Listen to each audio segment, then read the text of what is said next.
good morning, good evening, everyone, and welcome to this latest iteration of the Indic Book Club Author Q&A with author Manjula Tekal, and I am your host Abhinav Agarwal, and I'm joined by Sai Surupa Iyer, curator, Indic Book Club, and we both join in welcoming Manjula Tekal, and we will be talking about her book Devayani, who you all know is a character from the Mahabharata, a pivotal character actually. So I'm very, very excited to talk to her about not only the book, but a whole lot of other questions, around writing and researching and the creative process, the Mahabharata and all of that. And with that short introduction, welcome Manjula on behalf of Indic Book Club. Thank you very much. Thank you for inviting me.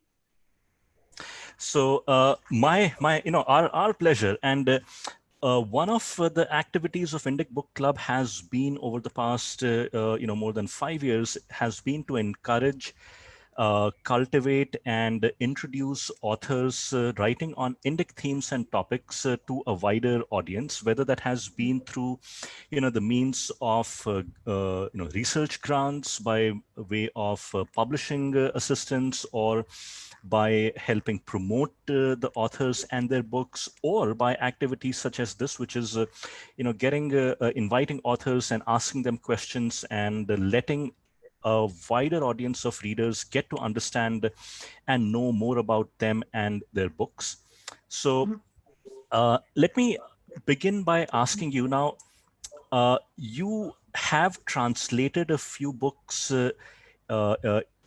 already, including the former Jammu and Kashmir governor, Mr. Jagmohan, his book, My Frozen Turbulence in Kashmir. So right. It's not as if, and you have written, on Indic Today also. So it's not as if, you are a complete, newcomer to this world of writing, but writing your own book, right? That is certainly a milestone. So tell us a little bit about your writing journey. Well, like you said, the previous writing and all that stuff, there was a huge hiatus of sorts. I got involved with life, so to speak. And after that, there was a gap and all that stuff. So in 2018, my mother passed away, and she had, end-stage renal disease. So I had to go stay with her for a while and stuff like that. So while I was doing that, I translated Ajaya. That's a biography of Chandrasekhar Azad, written by Babu Krishnamurthy in Kannada. So while I was doing that, a lot of things happened in between and all that stuff. And then while I was done with that, after I was done with that, I started writing this. And by the way, Ajaya is also going to be published by Garuda, and it's going to be out soon. Okay. So, And before that, I have also tried to translate another book, which has been one of my most impressed kind of book list. It's about, it's actually a fictional biography of a Brahmin young man who got converted to Christianity. And that is in the backdrop of the 1857 war. It's called Horapala in Marathi. And it's a fascinating book. And it's a biography. So, no, but I haven't done anything with it afterwards. So, there it is. Hopefully, someday I'm going to pick it up again and then do it again. I'm almost tempted to, ask you about this fictional biography, but I think we'll leave that for a little bit later after we talk about Devayani. I'm very, very fascinated by that. But if we look at the Devayani, right? People often, they focus on Yayati, and then how Yayati is 1,000-year pursuit of the pleasures of life and so on, and the other characters, like whether it is Shukracharya or Devayani or Sharmishtha, they often kind of become peripheral to the entire story. But as you bring out in your, it's your central character in the book, and even for those who read about that particular episode in detail, say for example from the full Mahabharata, I wouldn't be surprised if some of them come off with a slight, with a less than positive impression about Devayani. Right. for a variety of reasons. So can you tell us a little bit about, Devayani, the character, the kind of, observations you had when you researched her, and what have other authors written about Devayani, and why did you choose, the particular, this topic, and how you represent her in your book? Yeah, it's very interesting that you say that she is not a particularly positive character. And I'm not going to take away from that at all. None of them are completely positive characters. Actually, not even Sharmishta, according to my lights, but I leave it to the reader. And Very true. I mean, I'm sorry if I keep interrupting you. The Mahabharata is my favorite book, and the fact is that totally. that there is no black or white in the entire epic. Everything is a shade of gray, and Yes. often enough authors tend to portray it as black or white, and that's not the case. So sorry, please continue. Yeah. So the way I look at it, actually, Yayati is practically the I lost you. I lost you on the video. Is it okay? Oh no, I'm still there. Okay. So Yayati is almost the first guy everybody talks about, right? I mean, before that, there has been like, Manu perhaps, and then Pururava and all that stuff. He's practically the first person, like, the first character you get to see in anything, like, in Puranas or Mahabharata and all that stuff.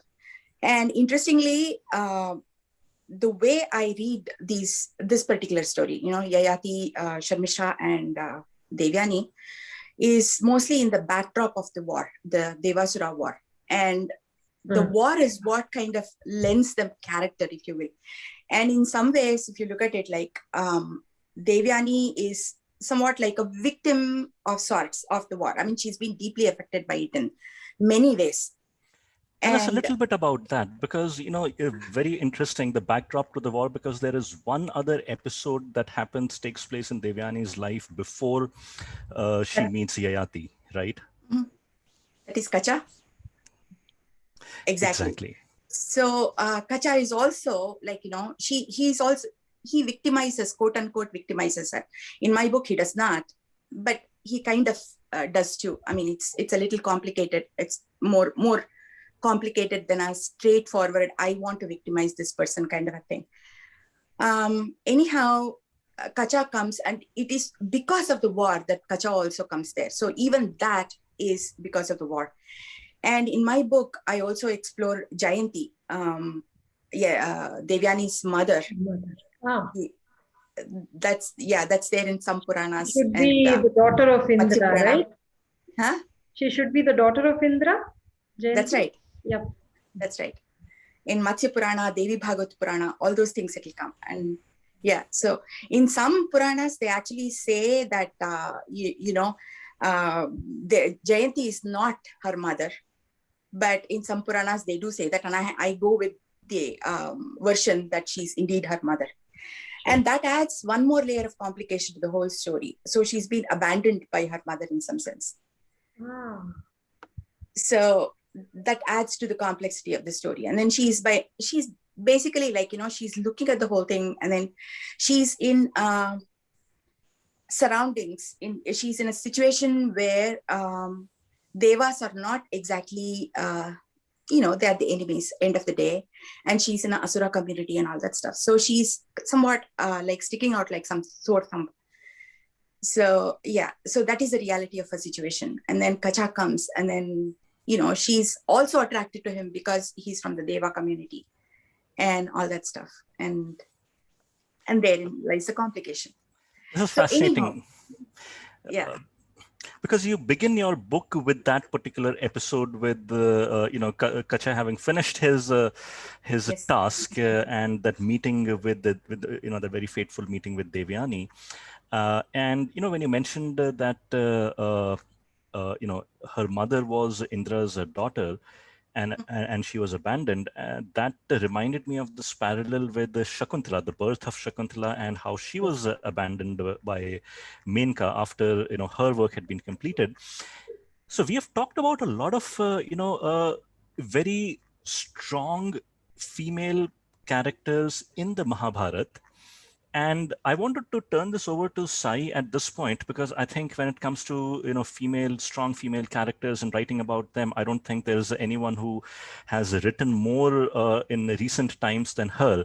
So Sai, I would love to hear your take and the questions you have for Manjula. Thank you for flattering me there, Abhinav.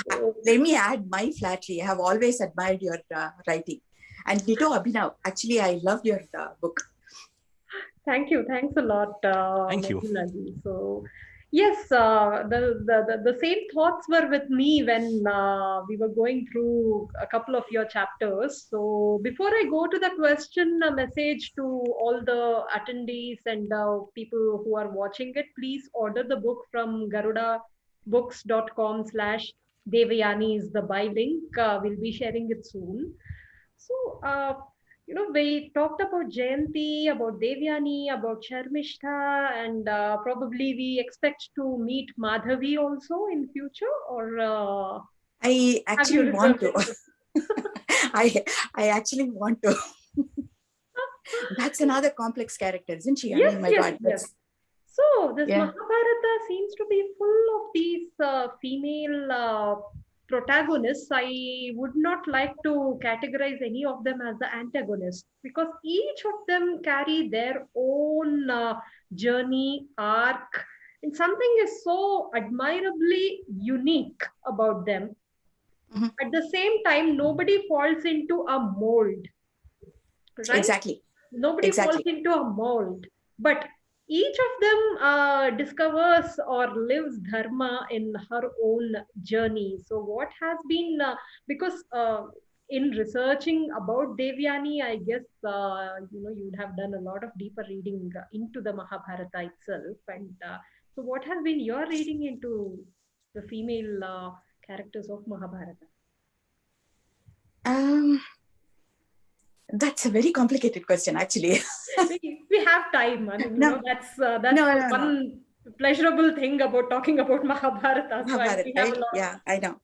So, like you said, I think I would like to take each of them as they come. I wouldn't want to none of them, like you said, fall into a mold. And Madhavi, for example, I mean, she would be like seen either as a victim or some egregious character. So, right? I mean, so you obviously want to analyze, understand exactly what she is thinking, where she's coming from, etc. And if you look at Devayani, she's all that. I mean, she's willful, she's manipulative, and she's competitive, and she's like vengeful, everything. But that said, there is a certain grace about the whole thing. And then I don't think Sharmisha is also like, she totally loves Yayati, that's certain. But there is also that competitiveness and a slight judgmental tinge about how she views Devayani. So none of them are straightforward black and white characters. And if they were indeed black and white, you probably wouldn't even want to read about them or even write about them, explore their characters and so on. Yes. So yeah, I mean, I feel like each of those characters are unique, and then they come across with their own baggage, with their own strengths and so on. Yeah, which is the fascinating thing about Mahabharata to begin with. Yeah, that's the wholly, as you said, the fascinating aspect of Mahabharata, because Vyasa has left enough points for us to keep on debating Yes, eternally. I think that's the best marketing plan of Veda Vyasa. totally. Yes, Totally. so I am also here because we've just gone through the first 3 chapters of the sample you sent, and we can't wait to read more, and we are awaiting our copies as well. So another question that was that just popped into my mind was that Devayani's sons, that is Yadu and Urvashu, they are the ones who who have founded republican systems of governance, whereas Sharmishta's children mostly followed the monarchical system. Of course, Puru would get to dominate them all, and then it's followed by the Dasharanya and all that. Right. But I mean, do we get to? I mean, does does the whole Republican system, has any influence from Devayani or Shukracharya, because he being a statesman and a, political advisor Right, himself. So right. you come across, or is it like an anti-monarchical this one, or how do you read into those? Actually, I haven't explored that aspect of it at all. Sure, sure. Basically, it is about wars and primacy and a lot of political thinking, but I Yes. don't think I have put it as a Republican slash monarchical Okay, kind okay. of a Sure, sure. system much. Sure. I haven't actually thought about it that way, to be totally honest. So, Okay. No, but so your reading would be insightful as well. So that's something I look thanks. forward to whenever I meet authors writing Mahabharata, because each author's interpretation is so different. So yes, all ears to hear about the war part of Yes, you know. yeah. So this particular thing, the way I look at it is war for the primacy of waters of between the devas and the asuras. And eventually it's kind of like, the Bhrugus and the Anus are kind of together in the whole thing. And then they go off into Kashmir and then beyond those lands and so on and so forth. And eventually those are the things that are going to impact further wars and all that stuff, like you said, into the Shragya and so on. Yeah. Yeah. I don't know what else to say right now. No, I think there are a lot of books waiting inside you to come out, and we'll wait for them. So my next question would be about your research process. Um, so how, uh, because you spoke about Matsya Purana, and you spoke about Devi then Bhagavad Purana. Mahabharata itself, and then there are, so especially the Kacha Devayani story comes in multiple Puranas, Yes. Yeah. right? And Keeps repeating everywhere. what has been the process to reconcile these sources? Manjula, to to weave that seamless story in our books, so I'm interested as an author. I'm always interested in the process of reconciliation, research as well as reconciliation. You can, take your time and describe the research, because the videos, the author Q&A videos will be watched by many aspiring authors who are just starting their journey. So a lot of our conversations would be highly helpful to them when they start their own process. My inspiration has been Shrikant Talageri in this, actually. So went through a lot, because it's like way before even Rigveda started, right? I mean, even before that time. So okay, let's put it this way: if the novel, right? I mean, it's a pretty simple love story. I mean, there's a love triangle between Yayati, Devayani, and Sharmishta. Devayani gets to be vengeful, so on and so forth. And then there's a huge fight eventually between the sons of Devayani and all that stuff, and so on. It's a pretty simple life story. And but it's really like, fascinating, because there's a lot of human emotions that comes into it. There's a lot of like, conflict that can be like, quote unquote, pictured in a very interesting way and all that stuff. But none of this would actually gain color unless if it was put in a proper context. And that is exactly what I have tried to do. So if you look at other things, whatever I read about Yayati and all that stuff, Yayati is unfailingly coming across as some kind of a lustful character who actually grabbed youth from his own children, and he's actually a villain and all that stuff. And Devayani comes across another villain, so who basically curses, or rather gets her father to curse Yayati and makes him lose his youth and so on and so forth. And Sharmishta is like, sacrifice kind of a person, and, and so on and so forth. But I think all this is true, but there's also a tinge of, both positives and negatives mixed into the whole thing. but the color comes mostly from context, right? The time is a pre-Rigvedic, like, none of the systems were really there or being developed and all that stuff. And so that was a challenge. And I tried, by the way, I appreciate you for those maps of yours, always puts the context. And I'm a huge fan of always having a map in front of you, just so you know exactly where all these things took place. Yes. So the challenge was in terms of where might it have actually taken place, imagining, it might have taken place, okay, in Kashmir, maybe, before all these things. And then the Asuras must have been there and all that stuff. So that kind of became easy, because from then on, you can actually make it into, war for the primacy of the river system and so on and so forth. And I was helped in a huge way by Nilesh Oak. And then he basically, when I started off, it was kind of like, Pratisthana, the capital Pratisthana was actually in Maharashtra, Paitan. That's how I started. And then nothing was gelling. And then that was when I kind of, how it is. It does not make sense. I cannot reconcile what Srikant Talgeri is talking about with Paitan and all that stuff, I just can't reconcile it. So I had to go take help of Nilesh Oak, and then he helped me out with all that stuff. And then once you have the setting right, it kind of fell into place. And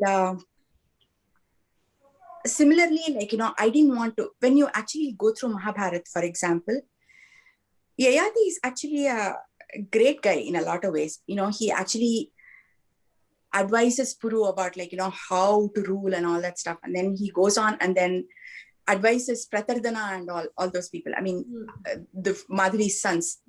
About, right? So about, like, basically the life lessons, A person who's got that stature, who's done so many Ashwamedhas and all that stuff, cannot be the villain that he's made out to be in popular culture. Exactly. And I wanted to put that straight. I mean, I didn't want him to be the total villain, and it is too easy to make him into a villain. So I didn't want to make it that way. So it's been a discovery for me. I mean, like, basically, like, going over everything and then trying to understand where exactly a lot of it is not said, even in, like, you have to dig for it. So it becomes kind of difficult to dig for things and then find corroborating facts somewhere else and so on. Yeah. Sure. I know it came out completely jumbled, but hopefully it's more or less making sense. So the whole process more or less works out like, you start with a map, then try to make sense of the event flow, and then, corroborate from various sources. And then there is this part of inspiration, which is absolutely necessary. Without that, the story just doesn't proceed forward. Yes. So actually, I wish I could make it into some kind of a mystery kind of a thing, leave a hook somewhere and then go somewhere else and then try to understand, okay, fine, this is how it connects with the previous one and all that stuff. I have to make it kind of a sequential thing, deductive kind of a thing in my head. Otherwise, it's difficult for me to actually, paint it properly. And actually, Abhinav is the master of that, leave a hook. I was about to point out. No, thank you. So since we are talking about that, Manjula, I have a question, right? So knowing the Mahabharata is one thing. Knowing your characters and the references from the Puranas is one thing, right? But when it comes to creating a 250, 300-page book out of that, it requires a lot more, both by way of process and planning, as well as there's a certain craft of writing that has to fit in and appeal to the reader. And again, going by the first few chapters of your book, I think you have succeeded marvelously in that. So thank you. Since since at least there's a substantial percentage of our Indic Book Club members who are also authors in various stages of their journey, tell us a little bit about that writing process itself, right? There's an art and there's a craft. Yes. Right.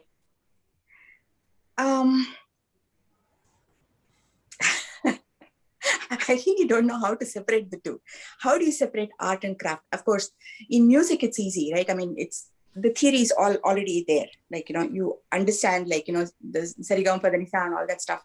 And then the craft is in terms of delivery and how, being a performer, if you will. I guess you can translate the same thing into writing as well. Even though craft is more in terms of a mastery of your language, your medium, and how you deliver it and stuff like that, I suppose. The art part of it is inspiration. So basically it is muse. And I love that part, actually. I mean, I don't know whether I have succeeded or not. I hope I do. I have. But it's kind of like, you get into the head, the characters get into your head. And then they kind of talk to you, and then basically it's kind of like, I know, my, crazy uncle talking to me all the time, I suppose. That's how it happens. No, not at all. Manjula ji. That's what we would love our viewers to understand about, the kind of synergy that happens between the author and the character. So because that's crucial. That's crucial for the story. Right. And I like that, actually. I mean, it kind of makes you oblivious to things outside, the things that are bothering, the small bothersome things and all that stuff. And that part I actually like a lot. So basically, like, to understand how the conflict and the dynamics between the characters, and that is probably is what, like, for example, it is going to fill about 300 pages. And if it is authentic and if it's in a proper setting, it should make it, like, enjoyable. And that should be something that makes it fun to read and perhaps a little bit instructive, that kind of stuff. So in terms of your, your sources of inspiration when it comes to authors who have written on the Mahabharata or the Puranas, right? Adaptive fiction or retellings and all. Do you want to share some of your inspirations there? Actually, Dr. Bhairappa has been a very, very, very strong influence. And you have absolutely no idea how many times I read Uttarakanda.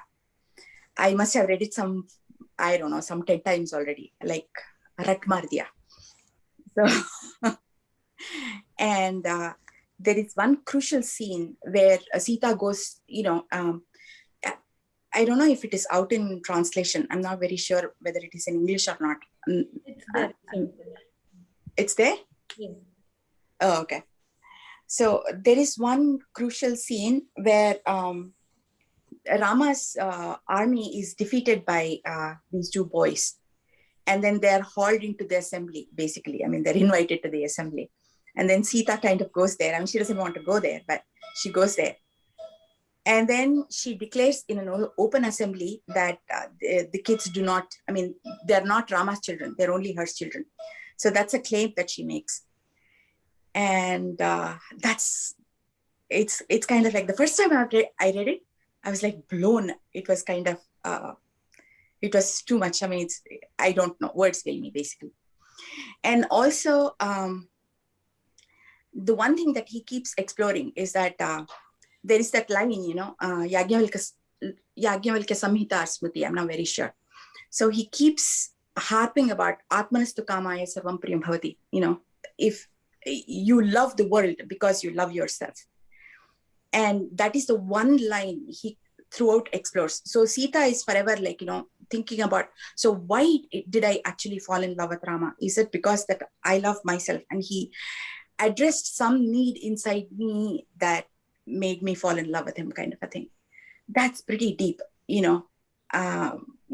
And he's always been my inspiration. I mean, I want to write like him if I can. I'm sure a lot of us want to get that kind of I know. depth and insight that he has. So excellent. I think I one of the things that that keeps coming up in the context of writing on our texts and itihasa and puranas is that if it is going to be a mere retelling, then why do you need to write a book on it, right? Because Exactly. the texts already Exactly. have that. On the other hand, if you take there has to be a certain amount of artistic license, creative liberty that has to Yes. be taken to retell it in your own words, to make it relevant and all. And Mhm.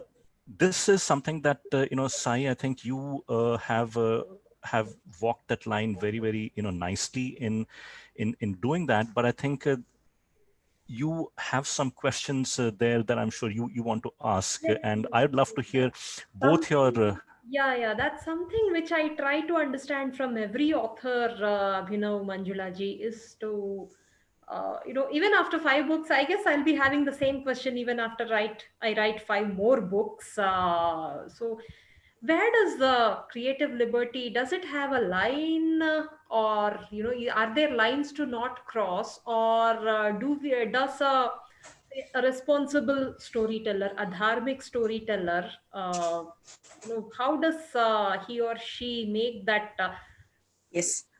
yes, I, take I that can. call as I to can. what liberty can be taken and what liberty cannot. So I know a lot is our internal choice, and something Yes. that our conscience does not accept, we will not take those liberties. Some Right. things, they refuse to get, like there is a source shouting it out, and they refuse to get recast, when we are writing. So then the author has to, like, something doesn't fit in, so something has to change here. So how Repeat does that for me. I didn't quite get that. No, what I meant to say that is that there is an incident. We cannot just recast that incident, though there are two, three sources corroborating for the same. The characters in our book refuse to play to that incident again, that event, that particular event. Even that happens. Right.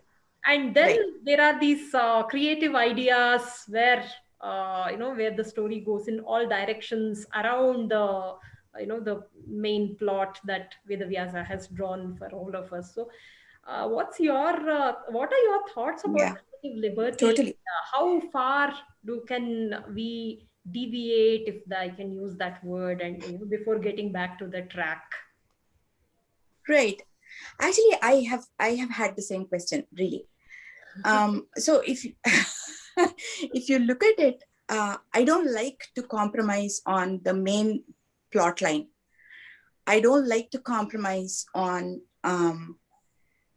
the characters, basically. Like, I don't like to make them into villains when they ought to be heroes, and heroes where they ought to be villains, and all that stuff. But I'm perfectly fine with gray characters.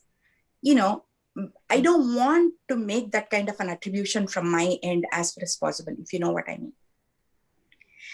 But that being said, right, in this particular thing also, in Devayani also, I have taken lots of creative liberties. For example, in my Devayani, Shukracharya is instrumental, quote unquote, in cursing Yayati. He doesn't quite curse Yayati at all. It is in fact Devayani who takes, she does a bunch of things, and which kind of result in whatever happens. He gets prematurely old and all that stuff. All those things happen as per this storyline. Even like, bringing back from a dead alive, that kind of a thing. I have never made it into somebody dies and then he's brought back to life kind of a thing. Somebody who is like almost dead and then he's then brought back to life by proper medicine, not because of, some, he just snaps his finger and then he comes back to life kind of a thing. Never happens that way. So to that extent, retelling, reinterpretation, in my own head, it's valid, if you know what I mean.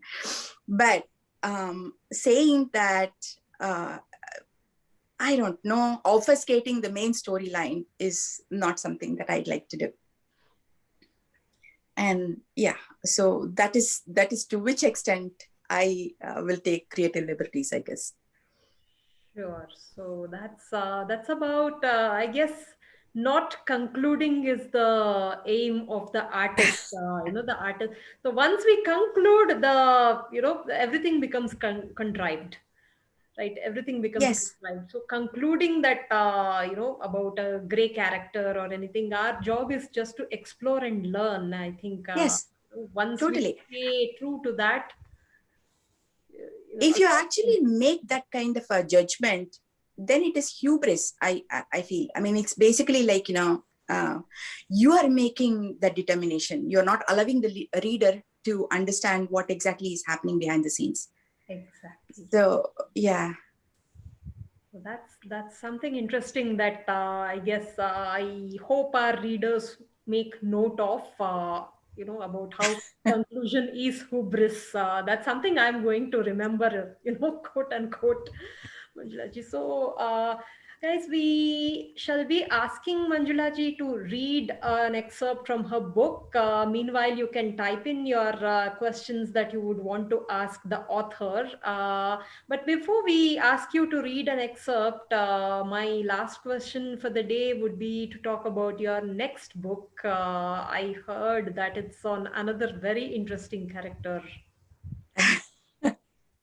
Yeah, it's going to be on Madalasa.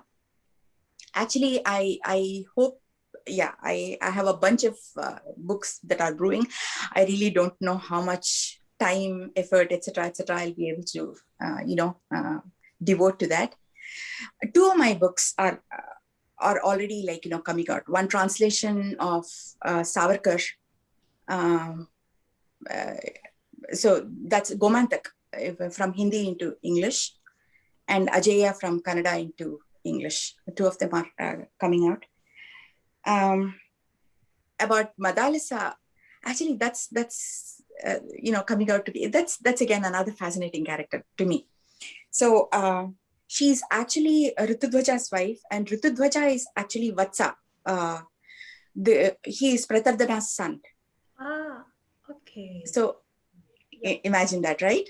So at the same time, I mean, and there's a whole bunch of wars. Like, he is Divodasa's son, Divodasa of Kashi and so on. And there's a whole bunch of wars that are taking place between the Haihayas and the Kashis, Yes. right? So it's again the backdrop of the war and all that stuff. And then there are Rakshasas and all that stuff that are, coming into play. Alarka actually defeats Kshemaka, the Rakshasa, and then reestablishes Varanasi as a big grand city. Alarka happens to be fascinating, isn't it? Yeah, that's fascinating. Alarka is the youngest son of Madalasa's and son. Ritudhwaja, Madalasa's. just explaining to our viewers. So Right. that's something fascinating, because I always wondered about Madalasa as to somebody who got this wonderful love story. It has adventure, everything, and Right. then after motherhood, she just turns into this recluse. Saint. Uh, it almost, it strikes me as somebody, because Kshatriya Dharma, you have to bring up Yes, sons who are capable of furthering the kingdom, or, so here absolutely. Madalasa seems as a very conflicted character to me, but yes, after hearing your insights, I guess I'm going to wait for that book as well. It is, Thank you. I think it is one of the most fascinating characters from the Markandeya Puran. If you look at it, I think it occupies a substantial part of more than, I think, 40, 50 pages, if I recall. Yes, Yes. And, the way she laughs when, her yes, husband names her, the sons, and it is stunning if you, look at it. A character such as hers has not really been talked about much, compared to other Puranic female characters. So I, for one, am, looking forward to your book on that. When do you expect it to release? uh, I have been meaning to finish the first draft almost, like, last month, but it's it's been taking some time. I'm also working on a bunch of translations, so it's kind of like, it's going to be maybe in about a couple of months, I hope I have to bring it out. Excellent. Yeah. So, as Sai said, we would love for you to read out, any passage extract from your book that you, want to share with our readers and viewers. Okay. Thank you. Let me just try to.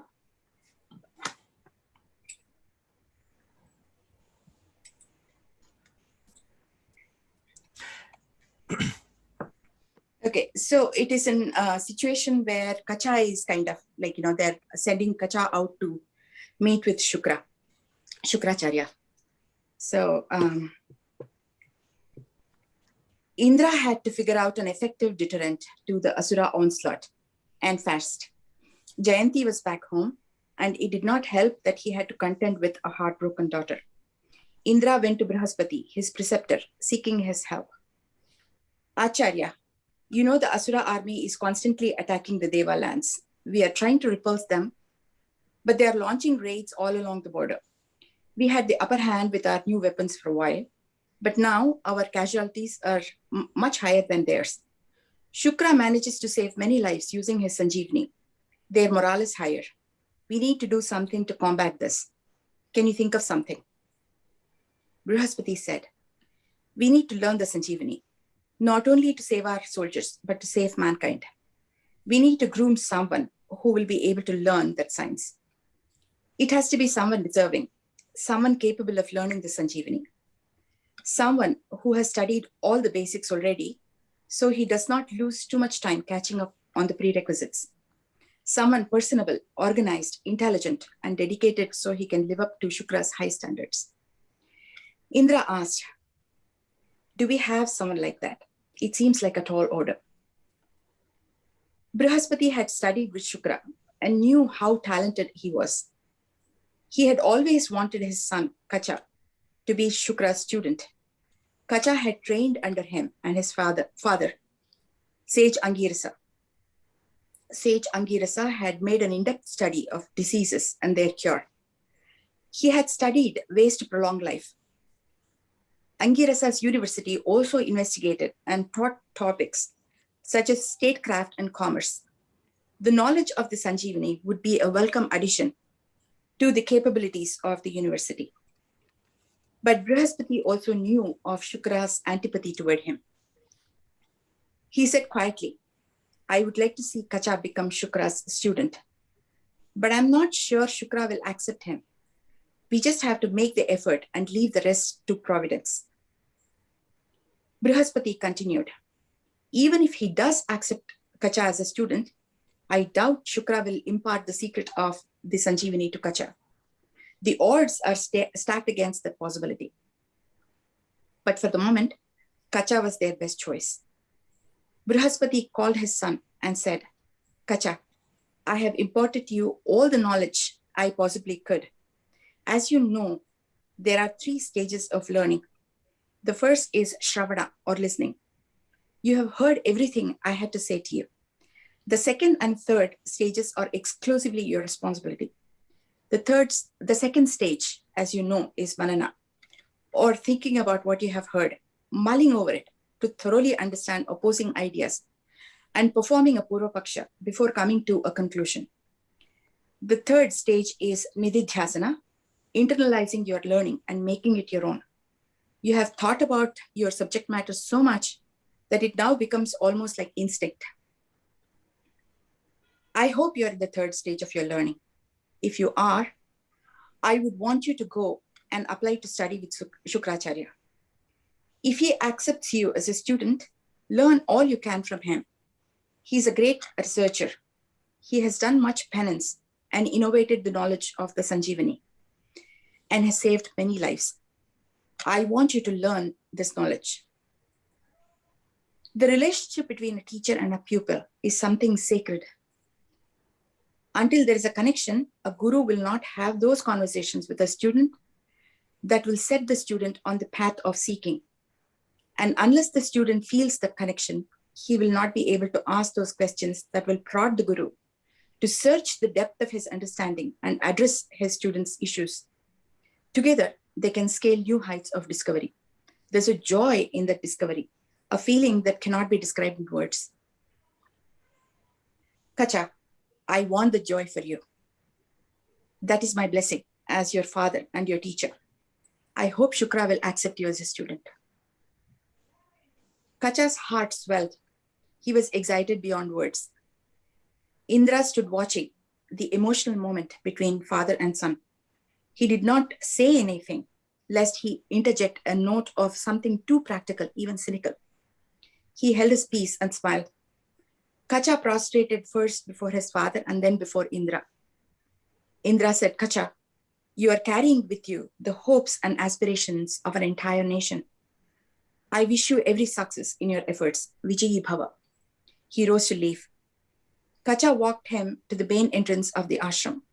As they walked along, Indra said, be respectful of your guru.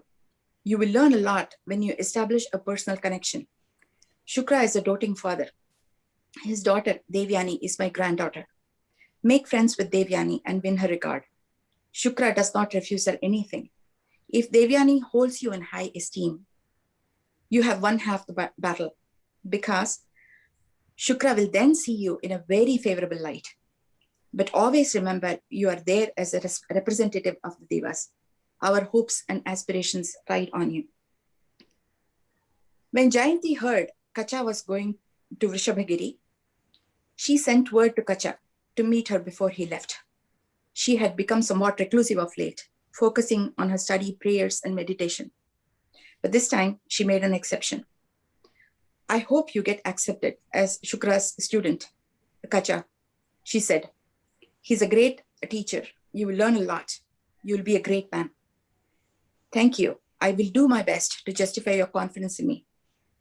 Jayanti hesitated and then softly, Kacha, I realize you're going on a mission to Vrishabhagiri. I don't know the details and I don't want to know. But I only ask you to be kind to Devayani and not involve her in politics. She's been orphaned even while her mother is alive. Kacha knew she had left a lot unsaid. He had a lot to achieve, but he was walking a tightrope. Dusk had fallen. The cool breeze felt good on his overheated cheeks.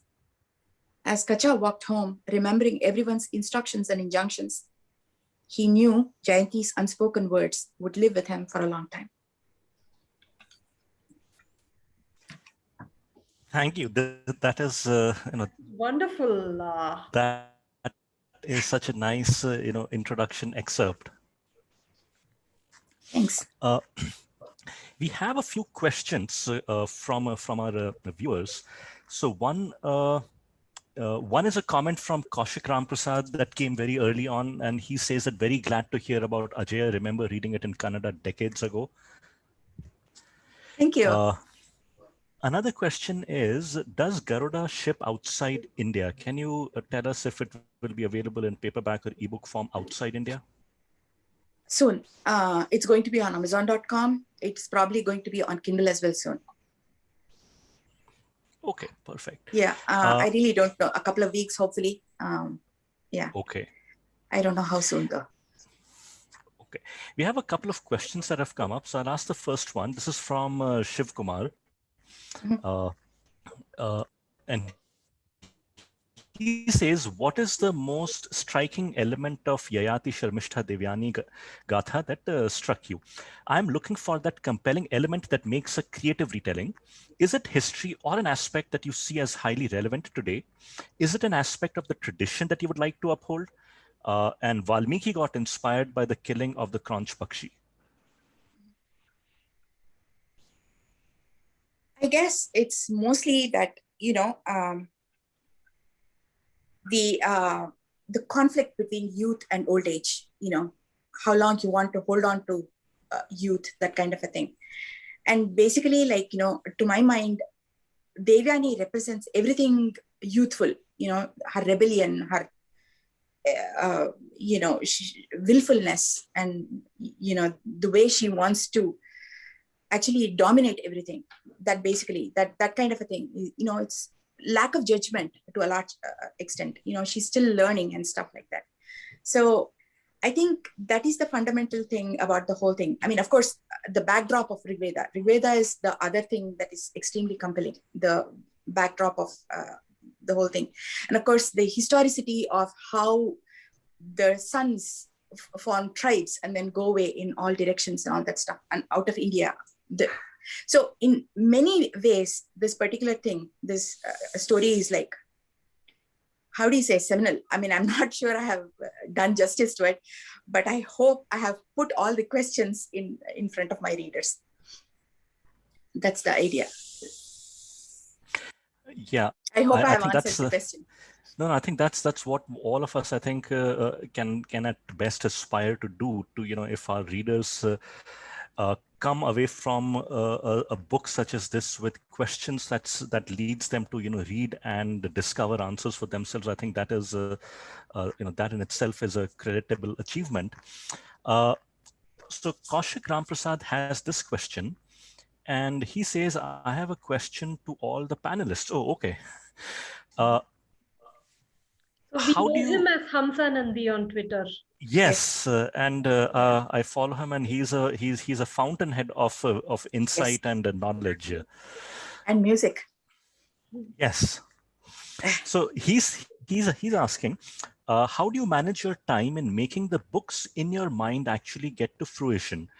Please share any good practices that have helped you. I have this problem of having too many unfinished projects, some original and some in translation. So would like to use your experiences to help me complete some. Thanks in advance.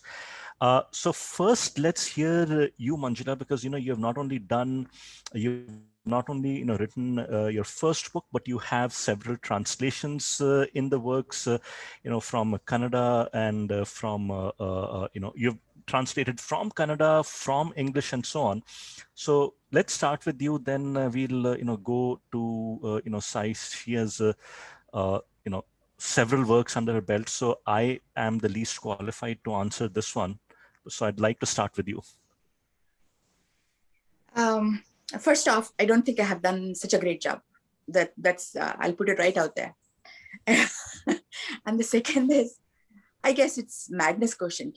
I mean, once you actually get into the book, it'll draw you. I mean, I don't have to work for it. It'll kind of, it'll pull me into it. There's a how do you say, the psychological point after which there is no turning back. Up until that psychological point, you're actually working with it. I mean, you're like, oh my God, I really don't know how exactly I have to express myself. After the psychological hour, it's kind of like, it is pulling you. There is no way you can stop doing it. So that's the best answer I can give. Is that your experience? Sai. Sure. Yeah, of course, inspiration plays a major role, but I also that plays a very major role in the first book is what I have discovered. From the second book onwards, that muse wants the writer to work, the artist to work. So there has to be what helped me. Complete my projects is a constant moving of the needle. I won't say that I've been able to write daily, but on a weekly wise, I have just seen that if I maintain a momentum of say so many words each day, then there are spikes that are like the boon. Our 300 400 500 words every day is like our tapasya, and there are spikes which happen because of that tapasya, right? And I'm not saying everything will be perfect. We'll have to rework, rewrite, and there is that whole process. But one thing is, not editing while you are in the right first draft process helps, because once the critical voice starts speaking, the creative voice goes silent. Yes. That's what they say, that creative voice is like a child.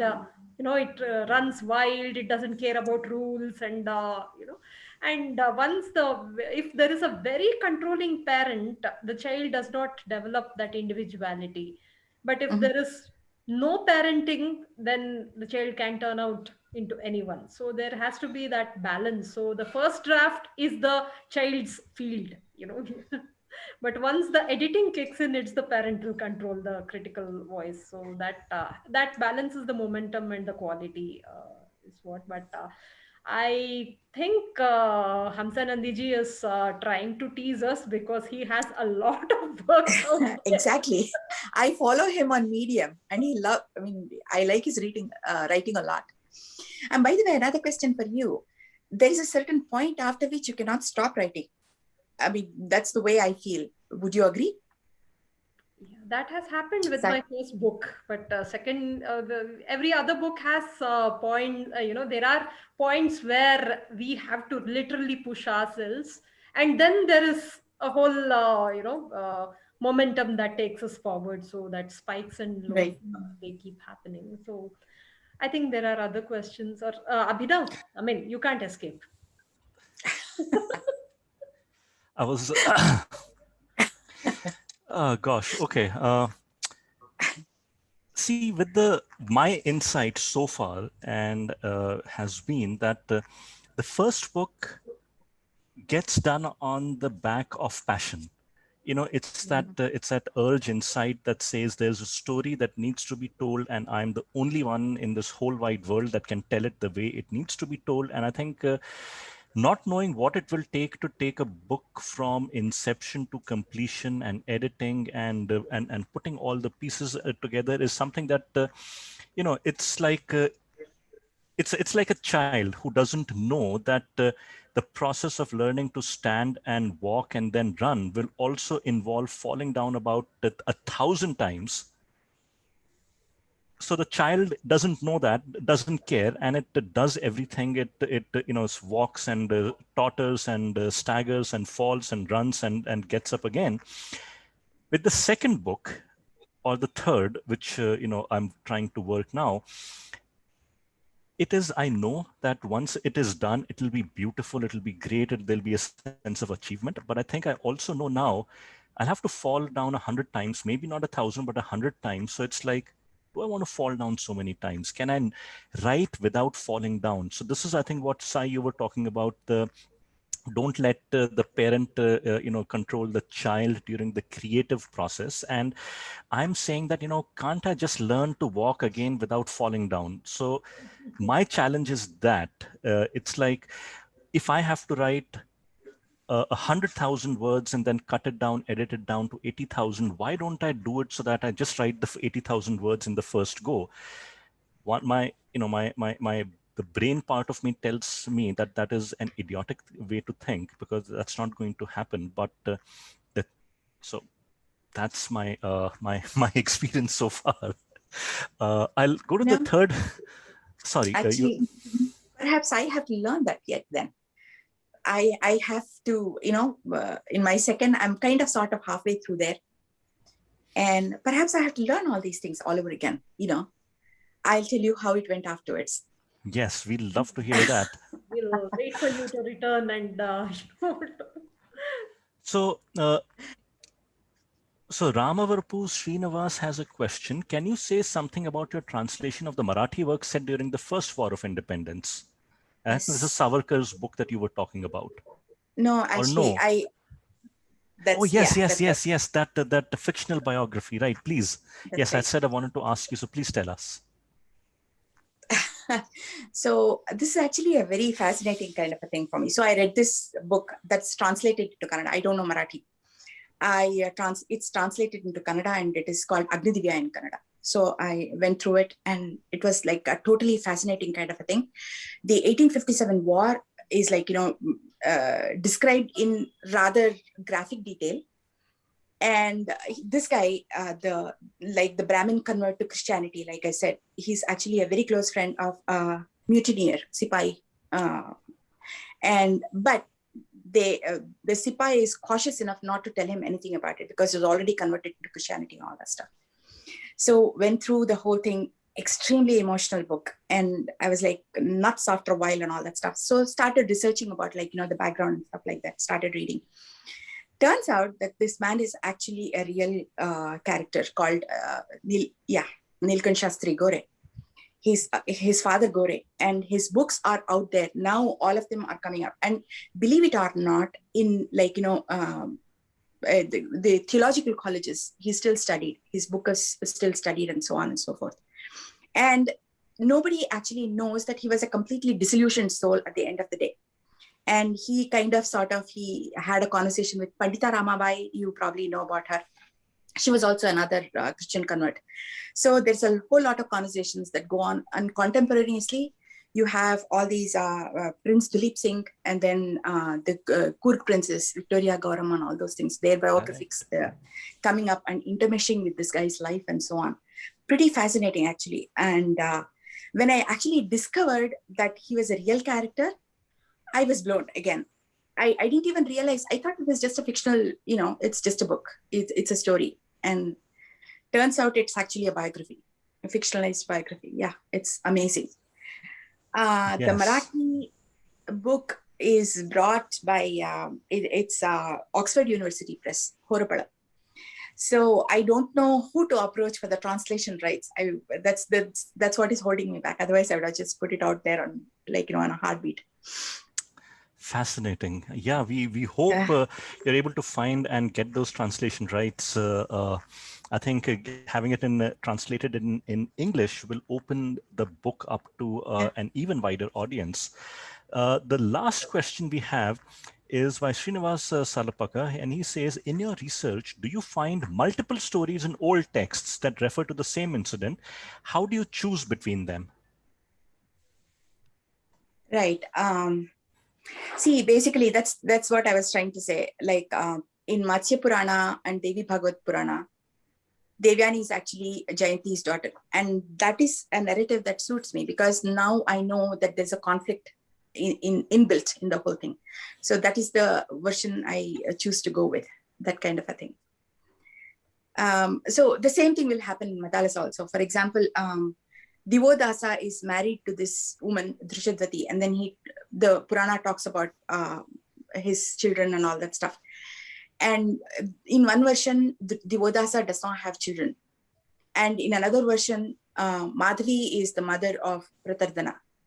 So that kind of a thing. So obviously, I'm going to go with the version that Madhavi is the mother of Pratardana. That's the version that I'm going to choose. So yeah, I mean, I guess it's basically a narrative that I want to, go with, so to speak. Good. So, Manjula, thank you very much for coming onto the Indic Book Club Q&A.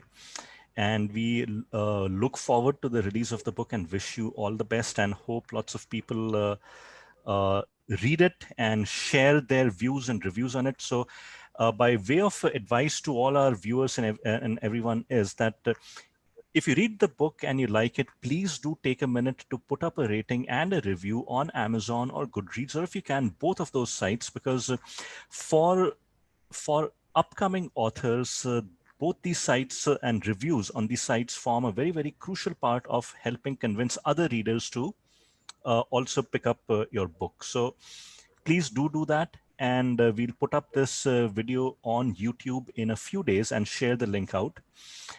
Any closing comments, Manjula, for our viewers? Please do read, rate and review and all that stuff. I hope you like it. I mean, it's kind of like, the shot in the arm. If you actually like it, and no better encouragement. And I'd like to thank Sankrant and Garuda Prakashan for all the, encouragement, and Indic Book Club for all the encouragement you guys have offered. Thank you so much. I appreciate it. It's been our pleasure. And since you mentioned it, it is available. You can order it from garudabooks.com/Devayani, DEVAYANI. And Garuda has done a fabulous job, just going by the cover. And I know the quality of their production process has been, immaculate. And for those of you who don't know, I believe it's got a blurb by a very famous author. Yes. Do tell us in closing. We can't let you go without that. Thank you so much. I was thrilled to be endorsed by Amish Tripathi. And I want to thank him so much for the whole thing. And it's been like, that kind of an encouragement is going to go a long, long way. I'm thrilled to bits. What more can I say? So folks, those on the fence, I don't think you need any other, you need any further, inducements to go buy the book, read the book. An endorsement, a blurb by Amish is I think the last word there. So thank you everyone, and thank you Manjula for coming to Thank the you, Manjula. Q&A. Thank you. Bye. Bye.